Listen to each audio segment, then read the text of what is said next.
Esiet sveicināti! Pēc valsts statistikas pārvaldes apkopotajiem datiem Latvijas mazajās ostās pirmajā pusgadā samazinājies nosūtīto, bet palielinājies saņemto kravu apjoms. Samazinājums par gandrīz 160 000 tonu skaidrojams ar kokmateriālu pieprasījumu kritumu Skandināvijas valstīs, kur šobrīd palielināta pašmāju meža izstrāde. Tomēr neoficiālā informācija liecina, ka pieprasījums pēc Latvijas koka atkal varētu pieaugt, jo pēc rekonstrukcijas darbu atsāks vairāki koksnes pārstrādes uzņēmumi Baltijas jūras rietumkrastā. Savukārt saņemto kravu pieaugumu šobrīd nodrošina beramkravas, kas paredzēts Latvijas ceļu būvei, piemēram, granīta šķembas. Diemžēl pieņemto kravu apjoms 130 000 tonu apmērā nav kompensējis nosūtīto koku materiālu kravu kritumu. Tomēr panikas nav, jo arī mežsaimnieki meklē jaunus noiet tirgus, kas ilgtermiņā uzlabos industrijas pozīcijas Eiropā un pasaulē.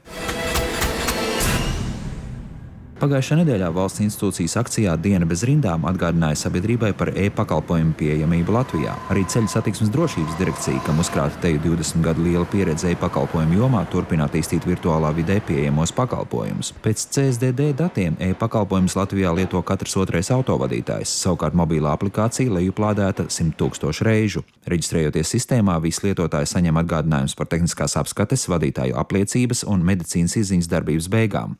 Vēl cilvēki aktīvi interesējas par pārkāpumu uzskaits punktiem un nenomaksātajiem sodiem. Arvien lielāku popularitāti iegūst pakalpojums, kur jūs varat uzzināt automašīnas odometru fiksētos rādījumus tehnisko apskašu laikā. Jaunākais šī brīža elektroniskais pakalpojums ir domāts tiem braucējiem, kam sakrājušies pārkāpumu punkti un ir vēlme tos dzēst. Tagad teorētiskajām nodarbībām var pieteikties elektroniski, bet pagaidām to nevar izdarīt ar mobilās aplikācijas palīdzību.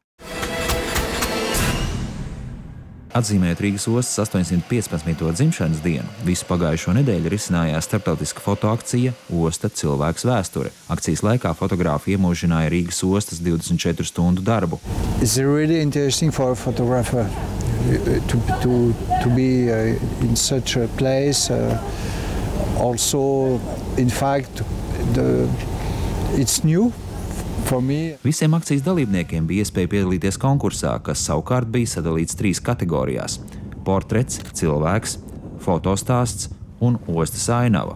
This is an Eastern European country and it's always interesting for me to see the difference to the West because of the influence of the Soviet times. Tomēr nozīmīgākais akcijas akcents ir cilvēki, kur kopējais darbs ir spējis padarīt Rīgu par lielāko Baltijas valstu ostu. Akcijas un konkursu laikā tapušās fotogrāfijas tiks izmantotas, lai izveidotu izstādi, kas dienas gaismu ieraudzīs novembrī.